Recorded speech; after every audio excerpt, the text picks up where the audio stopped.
Hi everybody, it's Amy at Crafty Cat. I'm going to cover a little album, one of these that we all had back in the day with scrapbooking, with these plastic sheets in them, and you're probably wondering why on earth I'm doing that.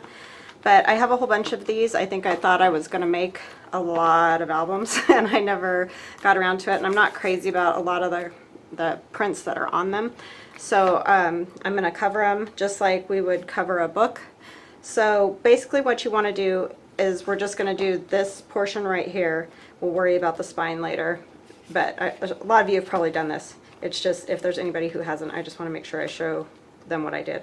I cut it about 3/4 of an inch larger than the square, except at the back spine, because you don't need to fold over back here. So it's just these that need to be bigger. So I cut my paper, this piece of paper is 8 by 8.5. Okay, so that gives me about 3/4 of an inch all the way around. Then I just take it and I score it, which you can do however you want. Maybe this is not the right way to do this, but this is just the way I do it.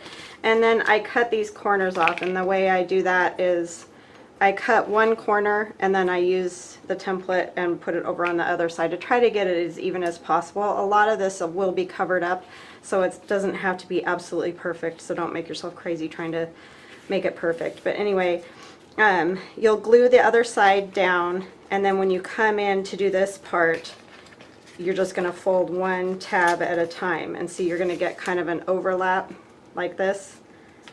And that gives you a nice binding on the edges. And you're really going to need like a bone folder to really get in here and get all your edges nice and go along here really well to get any glue out, all that kind of thing. And you're just going to do one at a time. Don't try to hold all three of them at the same time. And then you're going to cut a square that will fit in this area to cover that up too. So you're not even going to see like if these aren't perfect. Okay, so that's just the basis. And then you'll cut another strip to do the spine when you've done both sides. So do both sides first and then the spine. I know a lot of this is obvious. I just want to make sure I'm not leaving anybody out. So I covered it in this Carta Home Sweet Home paper. Love this paper. It is super cute. Kind of has that vintage look. And then I inked the edges with my Holtz Distress ink in the Corduroy. I know, shocking, right? Because that's what I always do. But anyway, so you can see here that I covered the outside, and I used, actually this is 1 paper, 2 paper, and then the binding is in a 1/3. This is different on the back, but I did this one all one solid color. But this is one of the stickers from the set that I put around kind of as a belly band, but it doesn't open it. This is all just glued down flat, okay? So it was some layering. This is under here, you know, I'm sure all of you can figure that out. And then when you come on the inside, you can see this is the square that I glued over the bookbinding part just to make it nice and neat. And I really took my bone folder, this is why I say you definitely need one of these, and I used, of all things, Elmer's glue, which I know is crazy, but I kind of painted it on, and then I just really pushed and pushed to get those edges nice and smooth and flat, this back part. And then I did the folded over edges, and I really pushed on them and got all those edges, all the glue out, because if you leave any bubbles in here, it's just gonna pop off and it'll look not great. So anyway, we'll do a quick walkthrough of this. Just decorated it up with some of the stuff from the kit. These recipe cards are ones that I found online, and I just sized them and printed them out myself. I think I found them on Pinterest, or I don't really remember exactly where I found them. But they flip up like this, and there's lines on the back. You could use index cards if you wanted to, and you know, kind of mess them up a little bit or whatever so they don't look so shiny.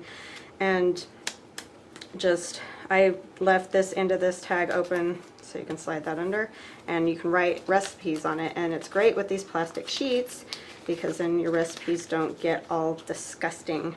So it keeps everything nice and neat.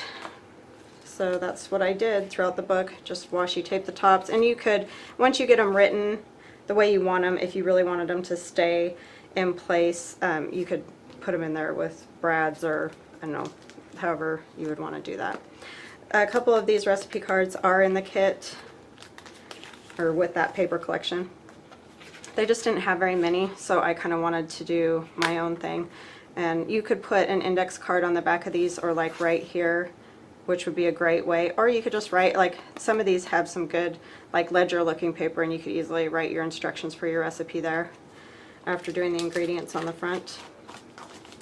I think these would be great if you had a student going off to college, because this isn't a huge recipe album, obviously, but just maybe their mom's, you know, their favorite recipes that they have from you, or somebody in your family, and you could write them down, and then they'd have a little something to take to college with them for some nice meals. But these are basically all the same. It's super simple. These are Graphic 45 recipe cards, excuse me. I can't remember exactly which paper collection this is. I think it was French Country, something along those lines, and I know they were just in my junk.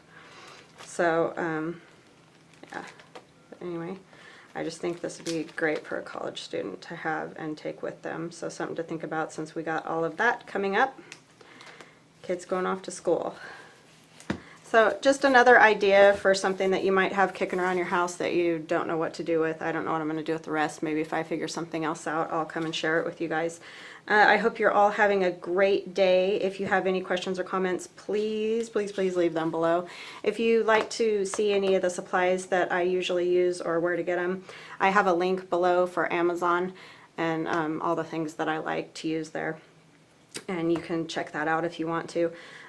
Please subscribe, that would be awesome, and have a great day.